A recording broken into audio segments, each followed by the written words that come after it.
BTST STBT trades भी देख लेते हैं। राजेश जी आपके पास आएंगे पहले। पहले तो आईसीआईसीआई बैंक पर सलाह दीजिए। अब दिन के ऊपरी स्तर पर आ चुका है आईसीआईसीआई बैंक, काफी अच्छी तेजी यहाँ पर भी देखने को मिल रही है। क्या कोई बीटीएसटी एसटीबीटी माफ कीजिएगा बीटीएसटी ट्रेड लेके जा सकते हैं आईसीआईसीआई बैंक में, और अगर कहीं और पर ट्रेड नजर आ रहा है आपको तो वो भी बताइए। डेफिनेटली आईसीआईसीआई बैंक एक one of the strongest counter है प्राइवेट सेक्टर बैंक में। जिस तरीके की कंटिन्यूटी बनी हुई है अप ट्रेंड की, series of high top higher bottom formation है, ऑल टाइम हाई ट्रेजेक्टरी पे स्टॉक ट्रेड कर रहा है, तो यहाँ पे बिल्कुल बीटीएसटी का ट्रेड लिया जा सकता है। हमें स्टॉक पसंद है, पोजिशनल पर्सपेक्टिव से भी हमारे टारगेट इसमें 1340 1350 की तरफ है। तो आईसीआईसीआई बैंक पे व्यू बुलिश है। बीटीएसटी पॉइंट ऑफ व्यू से भी एक अच्छा सेटअप बना हुआ है। 1235 के स्टॉप लॉस से बीटीएसटी ट्रेड लिया जा सकता है। अपसाइड का टारगेट जो बन सकता है वो होना चाहिए करीब 1280 से लेके 1290 की तरफ। दूसरा स्टॉक जो बीटीएसटी में हमें पसंद आ रहा है वो ग्रासिम का। ग्रासिम में एक अच्छा मोमेंटम यहाँ पे बना हुआ है, तो ग्रासिम पे हमारा व्यू बुलिश है और हम एक्सपेक्ट कर रहे हैं कि ये मोमेंटम 2800 की तरफ बढ़ते हुए दिख सकता है। ग्रासिम पे बाय किया जा सकता है। स्टॉप लॉस रखना होगा करीब 2735 का। तीसरा स्टॉक जो हमें पसंद आ रहा है वो फार्मा स्पेस से, और उसमें हमें लगता है यहाँ पे लुपिन पे फोकस किया जा सकता है। लुपिन में जिस तरीके की कंटिन्यूटी बनी हुई है, एक बड़ा ब्रेकआउट ऑलरेडी वीकली चार्ट पे प्रीवियस वीक में ही देखने को मिला है। हमें लगता है लुपिन में ये मोमेंटम एक्सटेंड होते हुए दिख सकता है। 1850 की तरफ स्टॉक बढ़ते हुए दिख सकता है। स्टॉप लॉस रखना होगा करीब 1785 के आसपास। 1785 1785 रुपए का स्टॉप लॉस लगा के आप ल्यूपिन को भी लॉन्ग कीजिए। डे हाई पर ये कारोबार कर रहा है और फार्मा स्पेस में मोमेंटम हमें देखने को मिल रहा है।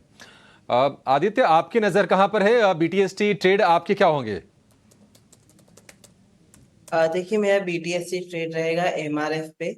एमआरएफ में आज अच्छा मोमेंटम है और बहुत टाइम बाद एक बेस बना के वापस एक नई तेजी की शुरुआत कर रहा है, तो इसको बाय कर सकते हैं 1,31,300 में, 400 में।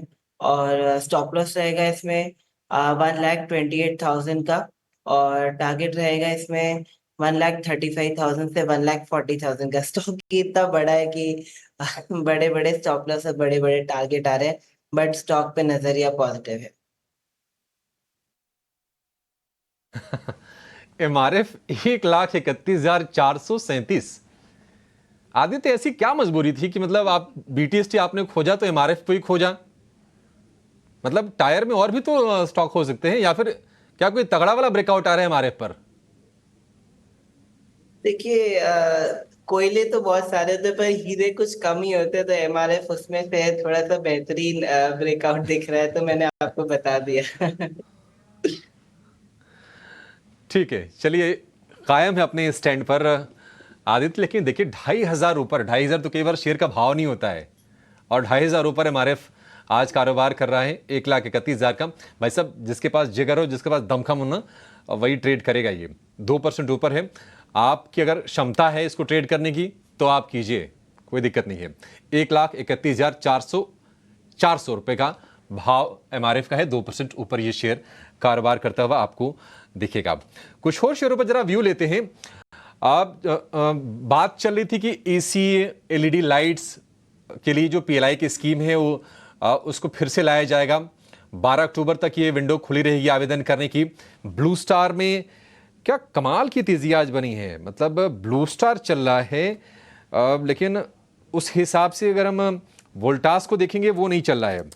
Rajesh sir, blue star day high पर 13% की तेजी, क्या करें? राइड करना है इसको, या फिर जिसके पास है बस वो आराम से चुपचाप लेके बने रहे, या फिर प्रॉफिट टेकिंग कर लें थोड़ा सा? देखिए, ब्लू स्टार का चार्ट स्ट्रक्चर जिस तरीके से बना है, ये स्टॉक ने कोई भी बड़ी डिप कभी दी नहीं है। अगर मंथली चार्ट भी देखें तो जो भी करेक्शन आए वो छोटे ही करेक्शन आए।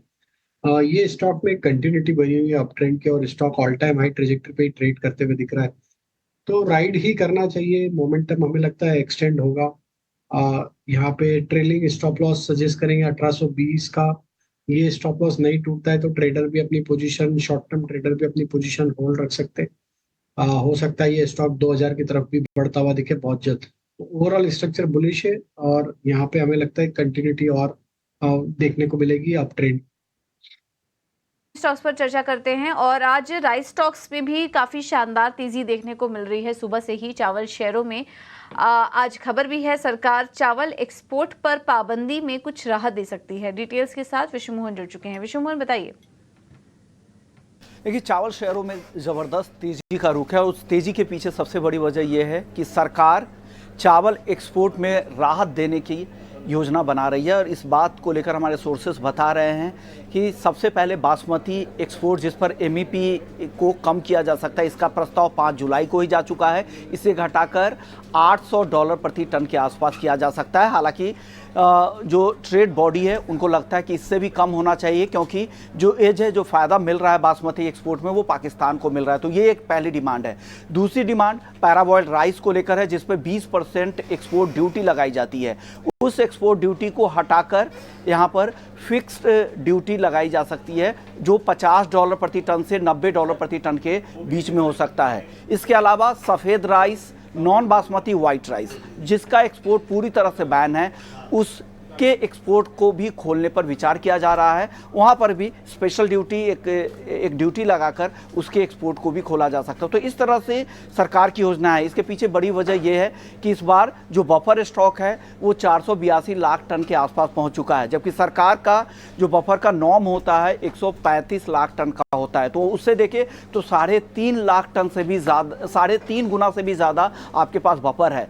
अब नई फसल भी अक्टूबर से आनी शुरू हो जाएगी, तब नई जब सरकारी खरीद होगी तो आप रखेंगे कहाँ? तो गोदामों में भी जगह नहीं है, ओवर सप्लाई की स्थिति ना पैदा हो और जो चावल हो पड़े हुए पहले से वो खराब ना हो और किसानों को बेहतर भाव मिले। ये तमाम कोशिश है। इसके पीछे यही एक मकसद है कि उम्मीद की जा रही है कि एक्सपोर्ट खोला जाए, ताकि किसानों को भी बेहतर भाव मिले और खरीफ सीजन में जो बम्पर बुआई हो रही है और बम्पर उत्पादन की जो खबर आ रही है, उससे भी किसानों को राहत मिलेगी, क्योंकि उनको भाव एक्सपोर्ट खोलने पे ज़्यादा मिलेंगे।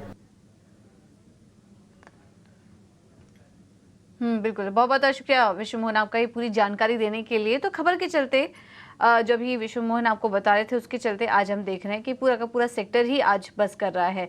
विवेक जी, इसमें से कोई कंपनी आपको पसंद आ रही है लॉन्ग टर्म के लिए, अगर किसी को एंट्री लेनी हो तो?